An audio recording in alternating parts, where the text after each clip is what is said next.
네, 인사하겠습니다. 안녕하세요.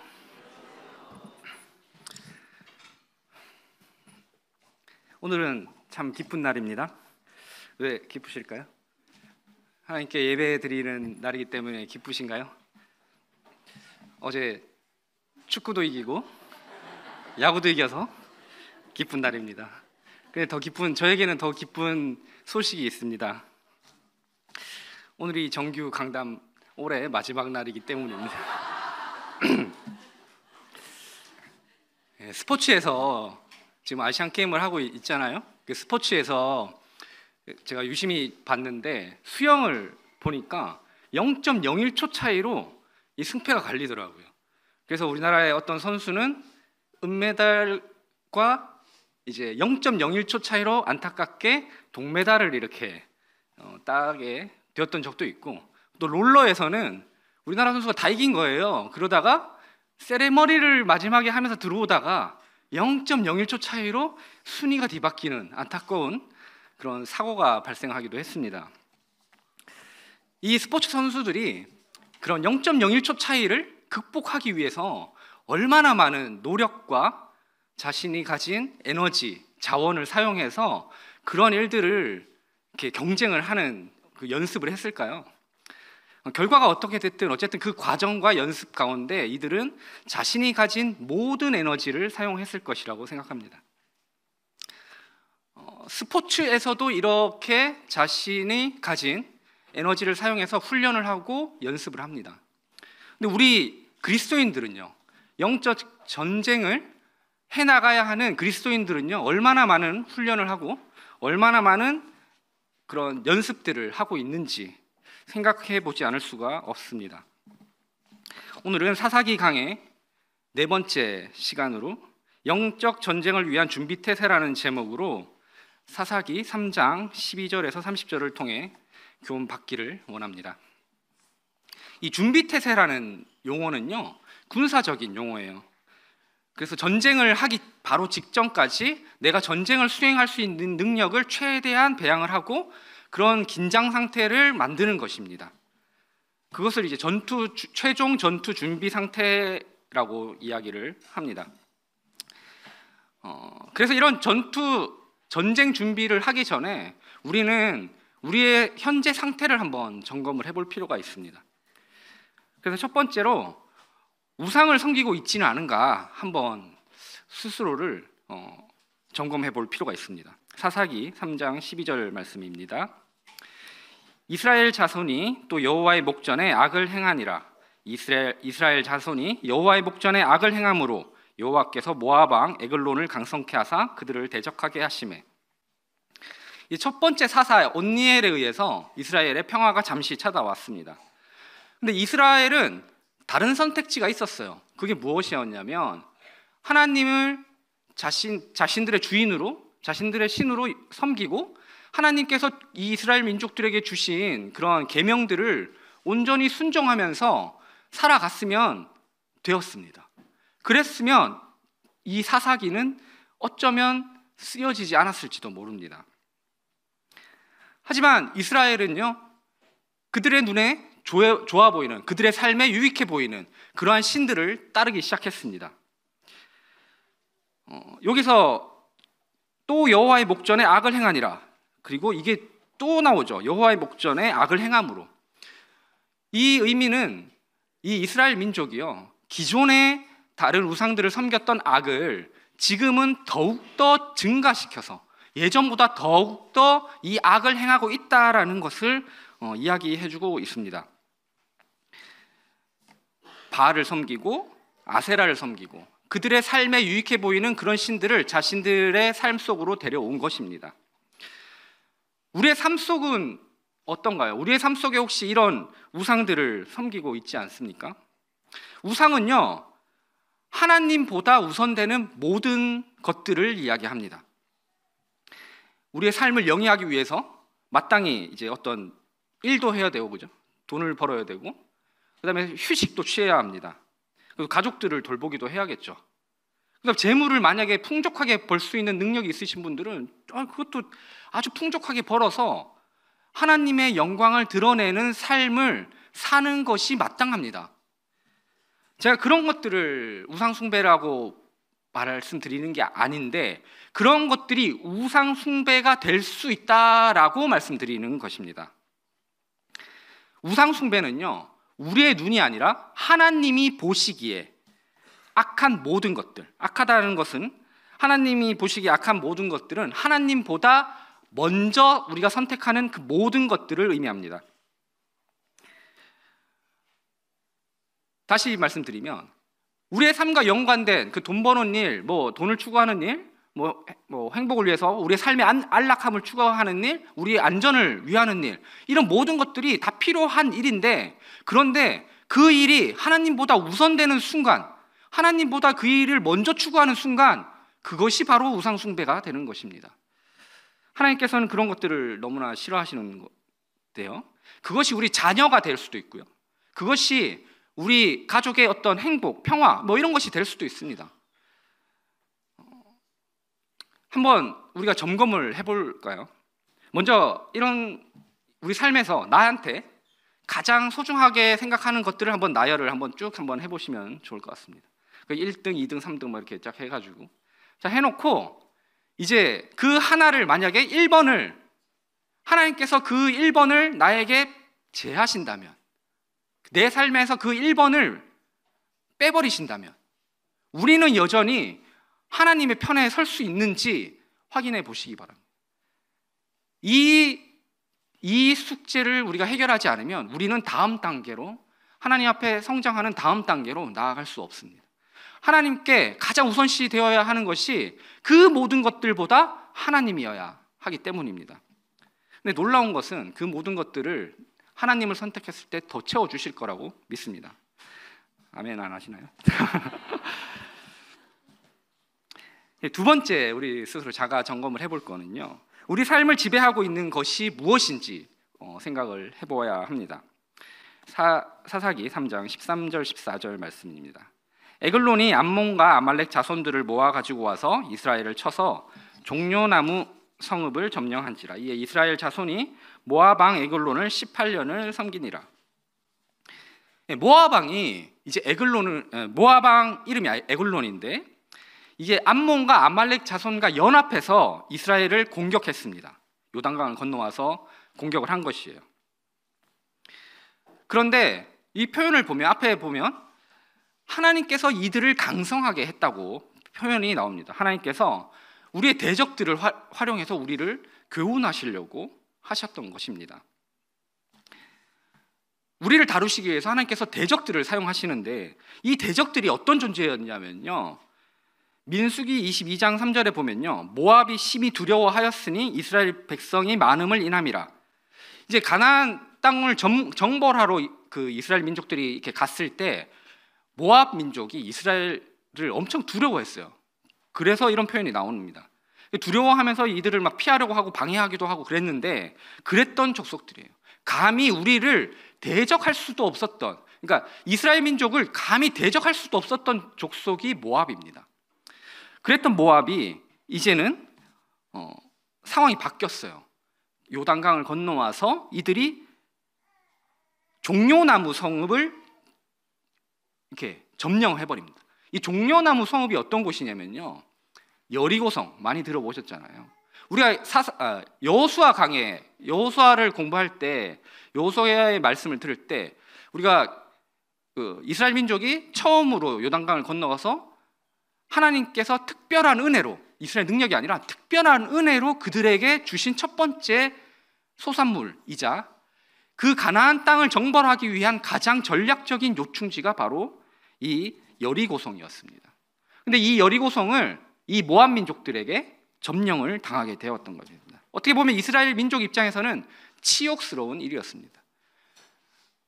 이스라엘 민족에게 어떤 전쟁으로, 어떤 싸움으로 이게 뭐 게임이 안 됐던 그런 상황이, 그런 민족에게 우리 이스라엘 민족의 가장 핵심적인 그런 전략적 요충지가 점령당하고 지배당하는 그런 치욕을 경험했던 것입니다. 이 시대 우리 대적의 목표는 무엇일까요? 우리의 마음을 점령하는 것입니다. 우리의 마음 속에 있는 하나님, 성령님이 우리 마음을 주인으로 우리가 섬겨야 되는데 이 시대의 대적은 우리 마음속에 성령님을 내쫓고 내가 그 자리를 차지하도록 유도하는 것입니다. 그것이 우리 대적의 목적이에요. 갈라디아서 5장 17절부터 좀 말씀을 보면요, 육체의 소욕은 성령을 거스리고 성령의 소욕은 육체를 거스리나니 이 둘이 서로 대적함으로 너희의 원하는 것을 하지 못하게 하려 함이라. 나가서 19절부터 보면 육체의 일은 현저하니 곧 음행과 더러운 것과 호색과 우상 숭배와 술수와 원수를 맺는 것과 분쟁과 시기와 분냄과 당짓는 것과 불리함과 이단과 투기와 술 취함과 방탕함과 또 그와 같은 것들이라. 우리가 육체의 소욕을 따르게 되면요, 당연히 성령님을 따를 수가 없겠죠. 우리는 정말 은혜로, 예수 그리스도의 은혜로 구원을 받았기 때문에 순간순간 일어나는 영적인 싸움에서 육체적인 소욕을 따르더라도 결정적인 패배를 당하지는 않습니다. 그런데 그 순간순간 이루어지는 그 영적 싸움에서 계속해서 지는 것이 누적이 된다면요, 어떻게 될까요? 당연히 영적 전쟁에서 승리를 바라는 것은 있을 수도 없고, 오히려 이스라엘 민족과 같이 하나님께서 다 이겨놓으신 영적 승리를 이렇게 쟁취하지 못하는 그런 치욕스러움을 감당해야 되는 그런 순간이 올 수도 있다는 것입니다. 얼마 전 강단 말씀에서 이런 말씀을 하셨어요. 우리에게 하나님도 어쩌지 못하는 우리의 신앙의 한계, 경계선이 있다. 여기에 동의하시나요? 네, 저는 격하게 동의를 했거든요. 아, 그렇구나. 우리 삶에 하나님도 어쩌지 못한, 하나님이 여기 들어오지 마세요 라고 경계선을 치고 그 안에서 나의 생각을 확고하게, 나의 소욕을 지키기 위해서, 나의 안전을 지키기 위해서, 우리 가족의 행복을 위해서 하나님 더 이상은 안 돼요, 제가 하나님 앞에 드릴 수 있는 것은 여기까지입니다 라고 강력하게 이 경계선을 쳐놓았다는 것이죠. 저한테 그렇게 말씀하셨다는 거예요. 그리고 저는 거기에 동의를 했다는 것입니다. 와, 그렇구나. 근데 우리 모두에게 그런 게 있을 것 같아요.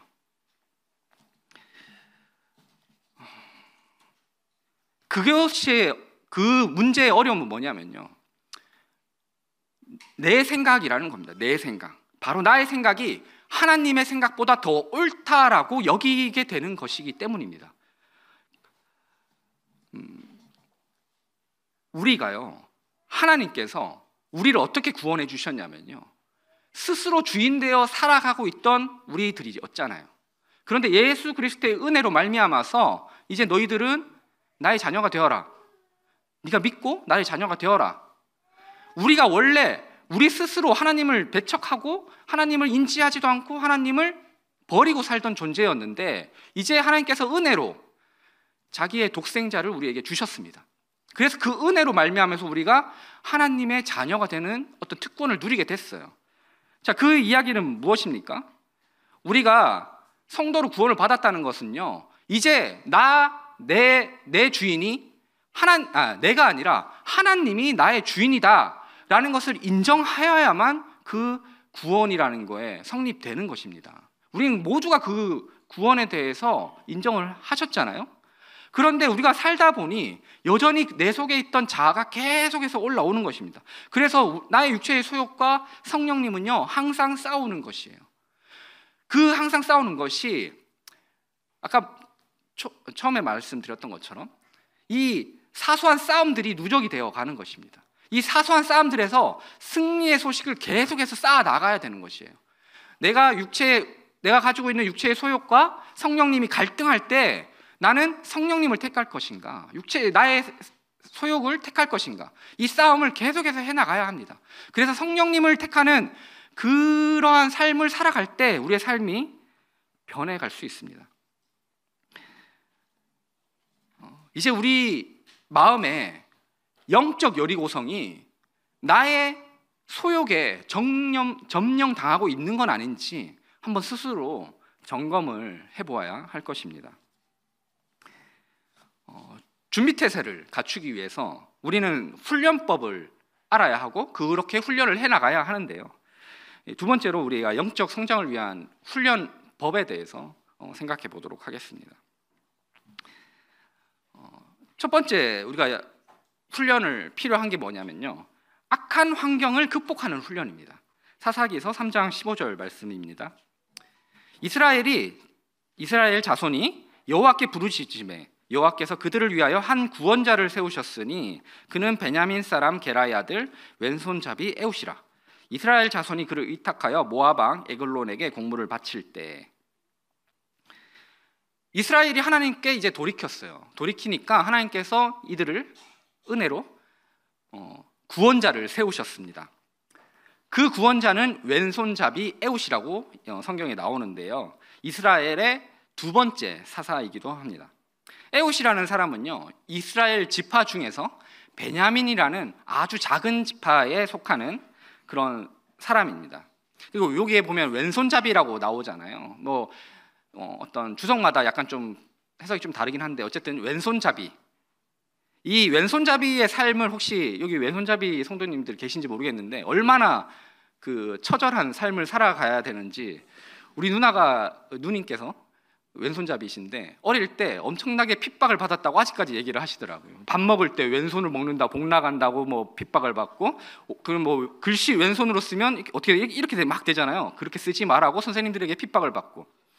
그런데 이 고대 사회에서 왼손잡이는 하물며 베냐민 민족의 이름이 뭔지 아세요? 오른손의 아들들입니다. 그런데 이 베냐민 민족에서 왼손을 쓴다는 것은 엄청난 핍박을 받았을 것이에요. 근데 이 원어상으로 보면요, 이 왼손의 의미는 이런 표현입니다. 오른손을 잘 못 쓰는, 오른손이 묶인. 어떤 의미가 있을까요? 어쩌면 이것은 에웃에게 오른손을 쓸 수 없는 어떤 장애가 있을 수 있다라고 표현되어질 수도 있고요, 아니면 그 당시 에웃이 어떠한 팔을 다쳤거나 어떤 이유로 인해서 오른손이 묶여 있는 상태, 오른손을 쓸 수 없는 상태였다고 판단이 되어집니다. 그래서 실제로는 왼손잡이가 아닐 수도 있어요. 그건 알 수 없습니다만, 어쨌든 에웃은 상당히 연약한 사람이었다는 것입니다. 그래서 연약한 사람, 그의 삶은 만만치 않았을 것이에요. 만만치 않게 살아왔을 것입니다. 한 손을 쓰지 않고 삶을 살아낸다는 것이 얼마나 어려울까요? 어쨌든 그는 그러한 삶을 통해서 어디 위치까지 올랐냐면요, 이스라엘 민족이 공물을 바치는 책임자. 그러니까 이스라엘이 이제 모압 민족에게 공물을 바치러 가는데 아무나 보낼 수는 없잖아요. 그러한 어떤 이스라엘 민족을 대표하는 누군가를 보내야 합니다. 그런데 에웃을 보냈다는 거예요. 하물며 하나님께서 이 에웃을 선택했습니다. 구원자로 선택하셨어요. 놀라운 일입니다. 하나님께서 실수하신 것일까요? 하나님께서? 누가 보아도 구원자라고 하기에 에웃은 외모로 봤을 때 부족해 보였어요. 하지만 그런 에웃을 선택하셨고, 하나님께서는요, 이러한 에웃의 삶을 통해서 영광 받으셨습니다.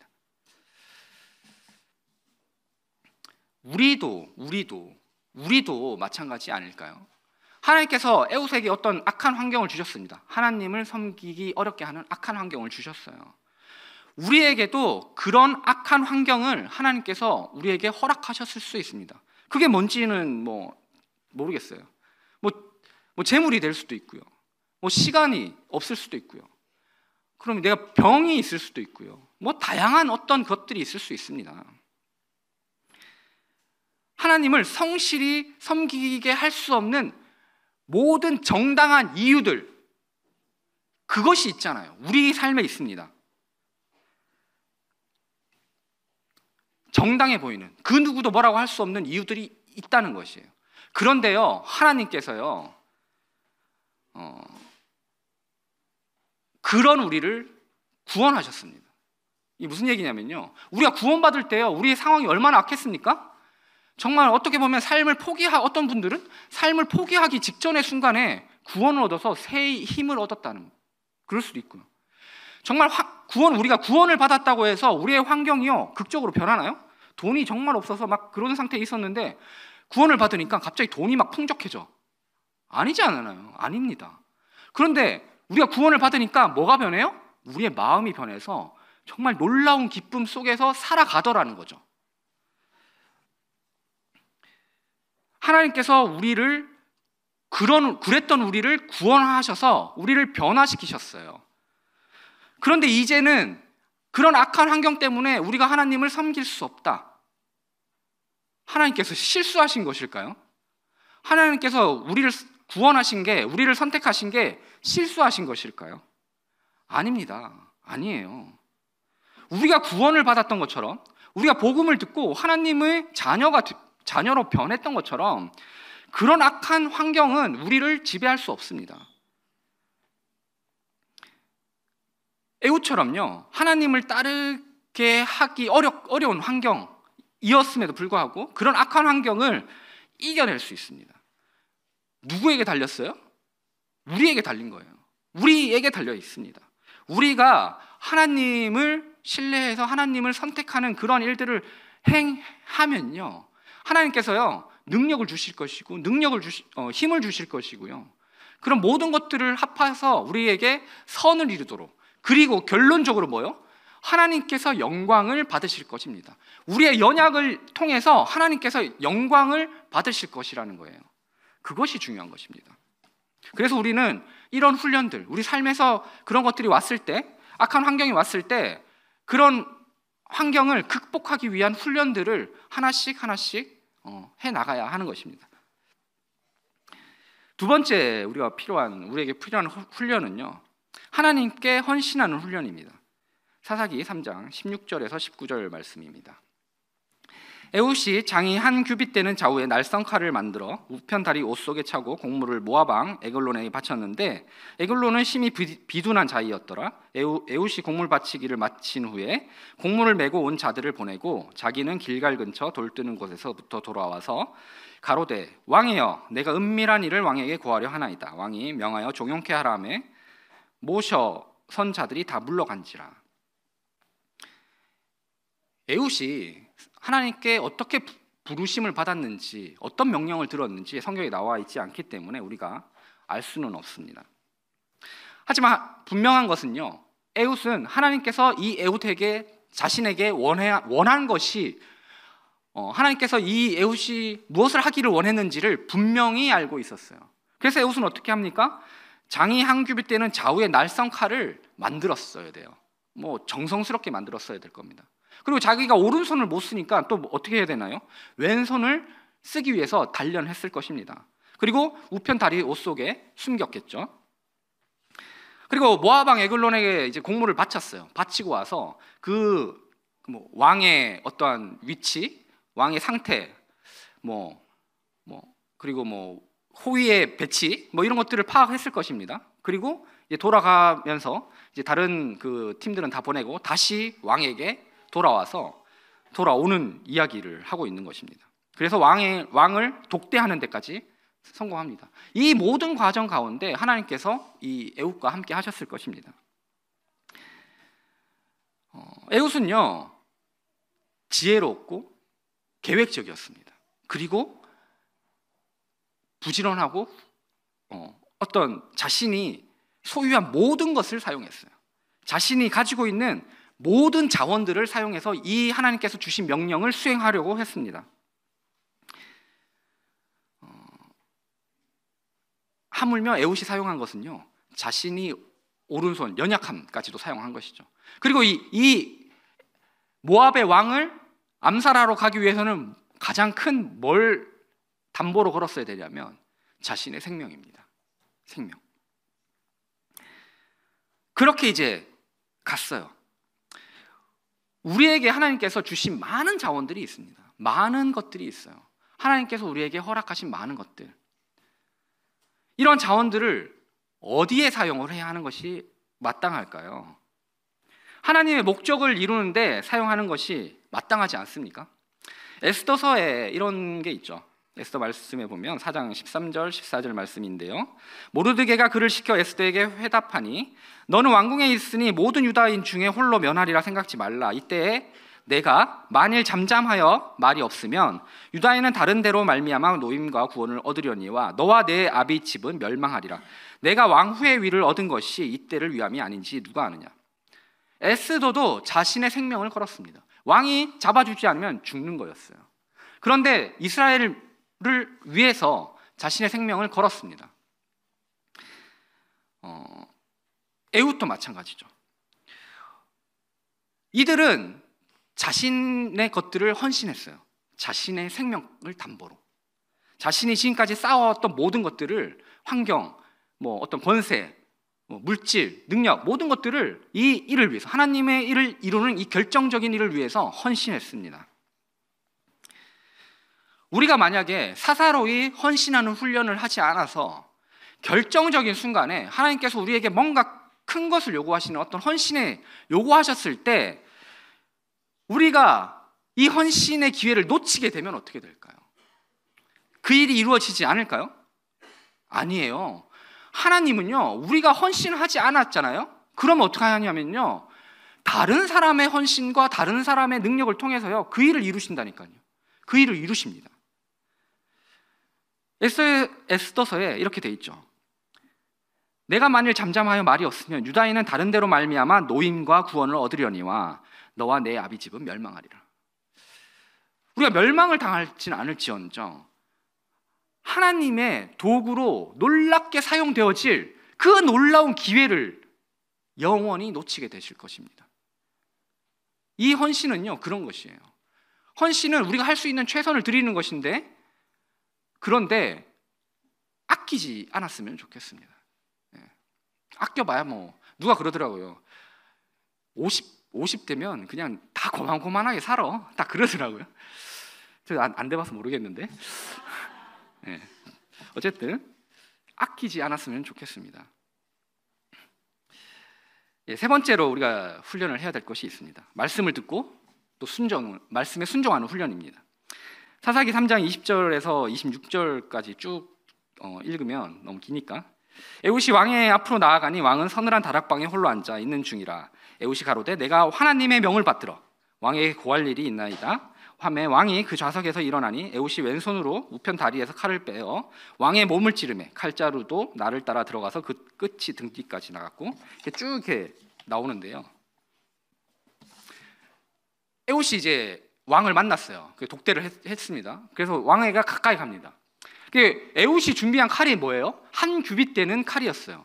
한 규빗이 얼마냐면 한 45cm, 이게 한 규빗이라고 하더라고요. 그러면은 한 45cm에서 50cm의 칼, 요만한 단검 정도 되겠죠. 근데 이거를 몸속에 찔러 넣으려면 어디까지 가야 될까요? 거의 밀착해야 되는 겁니다. 그래야지 이거를 관통시킬 수 있는 거예요. 왕에게 이제 에훗이 지혜롭게 얘기를 합니다. 신이 당신에게 줄 것이 있다, 뭔가 설명할 것이 있다, 그런 하나님의 명을 당신에게 알려주겠다 하면서 다가간 거예요. 그래서 이 에글론 왕은 아마도 에훗이 뭔가 자기에게 좋은 소식을 가지고 왔을 거라는 기대로 그를 불렀겠죠. 재물을 준다든지 그런 뇌물을 받을 기대를 했을지도 모르겠습니다. 그리고 독대를 하고 이렇게 귀를 이렇게 막 이렇게 갖다 댔겠죠. 이제 잘 들으려고. 에훗이 가서 하나님의 명을 에훗은 칼을 뽑아서 그에게 직접적으로 실행함으로 인해서 보여줬습니다. 너를 죽이는 것이 하나님의 명령이다. 이것을 직접적인 실행을 통해서 이 에훗이 에글론 왕에게 보여줬습니다. 그리고 그는 지혜로웠어요. 그는 그 문을 잠그고 그가 도피할 수 있는 그런 행동들을 이렇게 해놓고 신하들이 오랫동안 그를 찾을 수 없게, 왕이 죽었다는 것을 알지 못하게 그렇게 하고 성으로 갔습니다.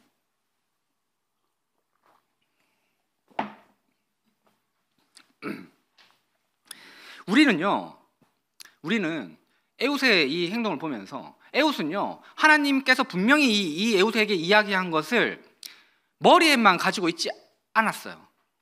그리고 실행을 했다는 것입니다. 우리는 하나님의 말씀을 강단 말씀을 통해서 듣든 성경을 읽은 것을 통해서 듣든 큐티를 하면서 듣든 많은 것들을 접하고 있어요. 하나님이 우리 성도님들에게 이야기하는 많은 말씀들을 이미 알고 있습니다. 그런데 중요한 것은요, 이 말씀을 그냥 듣고 머릿속에만 넣어놓고 그리고는요 아무것도 하지 않아요. 그 말씀을 우리 삶에 적용하지 않는다는 것입니다. 그것이 문제인 거예요. 때로는 이럴 수 있어요. 와, 강단 말씀을 딱 들었더니 너무 감동적이야. 그래서 막 눈물도 흘리고 막 내 감정이 막 올라와서 와 하면서 내가 해야지, 그렇게 해야지 생각을 막 하고 교회에 있다가 집에 갔더니 갑자기 이제 누워서 좀 이제 TV 좀 보고 이제 시작할까? 뭐 그렇게 되는 것입니다. 그렇게 되면 어떻게 돼요? 그 감동적이었던 순간이 어느새 나의 생각으로, 나의 안락함으로, 나의 편함으로 바뀌어 있는 것이에요. 그 눈물을 흘렸던 그 순간이 이젠 더 이상 기억이 나지 않을 수도 있습니다. 그래서 감정으로 우리가 신앙을 감정적으로 소화하는 것이 중요한 것이 아니라 이성적으로 하나님의 말씀을 이해하고 그 말씀을 순종해내는 것으로, 실천해내는 것으로 우리는 신앙생활을 해나가야 하는 것입니다. 우리의 삶이 변하지 않는 이유가 있다면요, 하나님의 말씀을 머릿속에만 두고 있기 때문이에요. 하나님의 말씀을 그냥 문자 그대로 실행해 보십시오. 말도 안 되는 일이라고요? 삶이 변할 것이에요. 그리고 하나님이 우리들과 함께 하실 것입니다. 그것이 가장 확실한 방법입니다. 우리의 삶을 변화시키는 방법. 이제 우리가 훈련을 했으면 전쟁을 수행해야 합니다. 전쟁을 수행해야 돼요. 그래서 영적 전쟁을 위해서 우리가 잊지 말아야 될 것들이 있습니다. 리더를 전력으로 따라야 합니다. 사사기 3장 27절 28절 말씀을 보면요, 그가 이르러서는 에브라임 산지에서 나팔을 불매 이스라엘 자손이 산지에서 그를 따라 내려오니 에훗이 앞서 가며 무리에게 이르되 나를 따르라, 여호와께서 너희 대적 모압 사람을 너희 손에 붙이셨느니라 하매 무리가 에훗을 따라 내려가서 모압 맞은편 요단강 나루를 잡아 지켜 한 사람도 건너지 못하게 하였고, 이스라엘의 리더들은요, 군대의 대장들은 항상 병졸들을 앞서 나갔습니다. 그리고 이렇게 항상 외치는 거예요. 나를 따르라, 이렇게 외치는 것입니다. 이 나를 따르라는 외침은요, 외침에 의해서 이제 에훗과 어떤 에글론의 그런 싸움이 아니라 이스라엘과 모압의 전쟁으로 확산이 된 것입니다. 이 에훗의 외침은요, 이 나를 따르라는 에훗의 외침은 백성들에게 원수들과 싸워 이기기 위해서는 있는 힘을 다해 적극적으로 추격하라고 외치며 병졸들의 사기를 올리는 그런 말이었어요. 그런 외침이었습니다. 우리가 이제 영적 전쟁을 수행하게 되는 상태가 되었을 때 우리는 불타는 의욕으로 우리의 전력을 다해서 리더를 따라가야 합니다. 리더가 나를 따라라 하면서 어떤 것들을 행해 나가는데 뒤에 있는 성도들은 그거 틀렸어, 안 돼, 그거 하면 안 돼, 그러면서 안 따라가요. 그러면요, 이게 일이 승리를 쟁취할 수가 없어요. 이 1만 명이라는 그 대단한 모압 민족들을 이길 수 있었던 이유는 리더의 말에 적극적으로 순종했기 때문입니다. 이럴 수 있습니다. 리더가 누가 봐도 틀린 결정을 통해서 나를 따르라 할 수 있어요. 그럴 수 있잖아요. 그런데 성도의 의무는 무엇인가요? 그 리더를 고치려고 하는 게 아니에요. 그럼 뭐예요? 리더를 적극적으로 따라가서 그 일을 성공적으로 바꾸는 것입니다. 그것이 우리 성도들이 해야 할 일입니다. 왜냐고요? 왜요? 왜? 그 리더를 세우신 분은요, 하나님이기 때문입니다. 하나님이에요.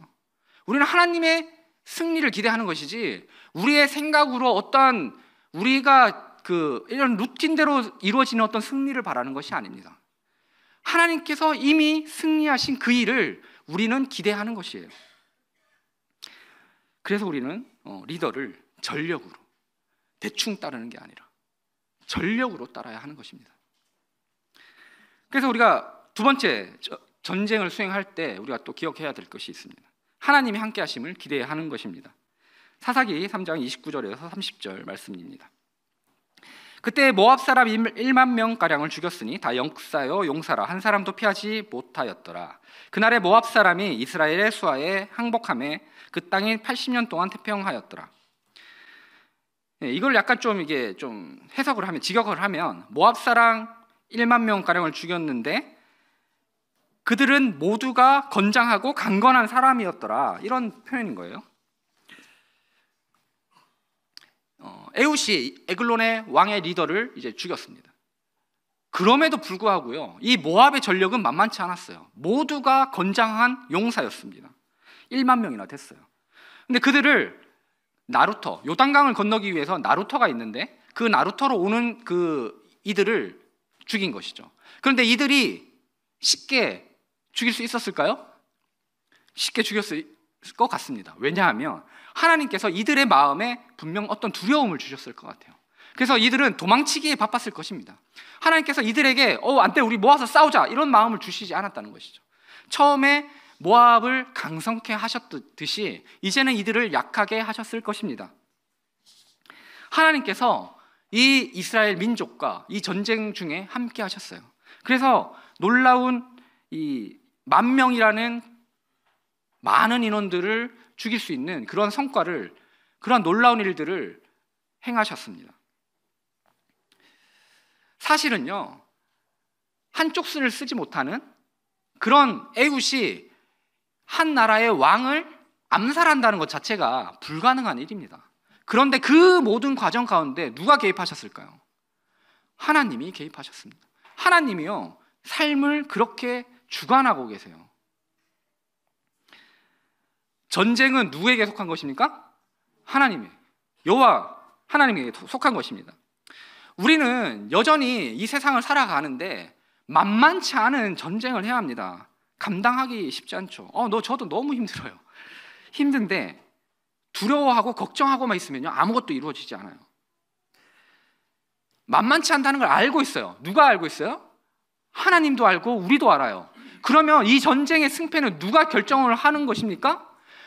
하나님이 이미 전쟁을 이겨놓으신 거예요. 우리는 전쟁을 사실 그냥 따라가기만 하면 됩니다. 두려워하지만 않으면 돼요. 이스라엘이 모압을 두려워할 이유가 없었어요. 그런데 두려워했기 때문에 그들의 문화와 그들의 신을 섬겼던 것입니다. 우리도 이 세상의 문화를 두려워할 이유가 없습니다. 그냥 이 세상의 문화를 따라가지 않으면 되는 것이에요. 누구의 힘을 빌어서요? 하나님의 힘을 빌어서. 하나님께서 우리와 함께 하실 것이에요. 사무엘상 17장 47절에 보면요, 여호와의 구원하심이 칼과 창에 있지 아니함을 이 무리로 알게 하리라. 전쟁은 여호와께 속한 것인지. 전쟁은 하나님 옆에 속한 것입니다. 하나님께서 이 세상의 모든 영적 전쟁에 대해서 이미 사단을 발 아래 짓눌러 주셨어요. 예수 그리스도의 은혜로 말미암아서요. 우리는 그 예수 그리스도의 은혜로 말미암아서 이제 살아가야 합니다. 그것이 전쟁의 승패를 좌우하는 것이에요. 이미 이긴 승리를 우리는 걱정할 필요도 두려워할 필요도 없는 것입니다. 말씀을 정리하겠습니다.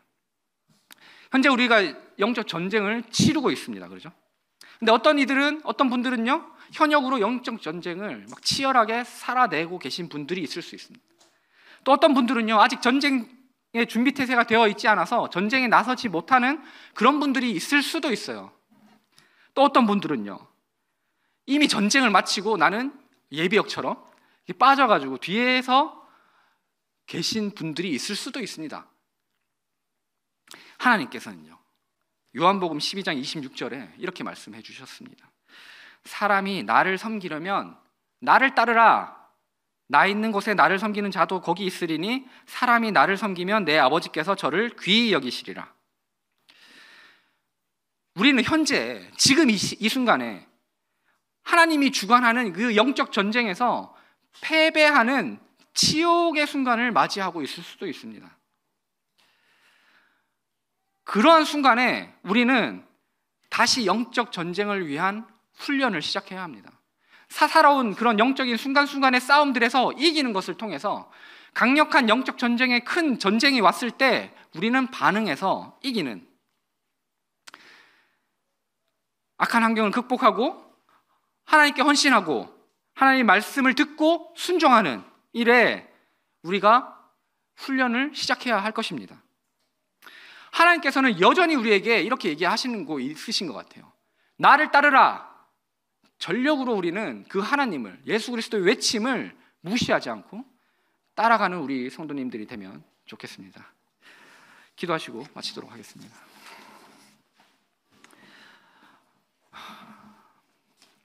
아버지 하나님, 감사를 드립니다. 살아계셔서 저희들의 삶을 온전히 주관해 주시는 분이심에 감사를 드립니다. 예수 그리스도의 은혜가 저희들의 삶을 바꾼 것처럼 저희들의 삶의 내용도 이제 바뀌어지기를 원합니다.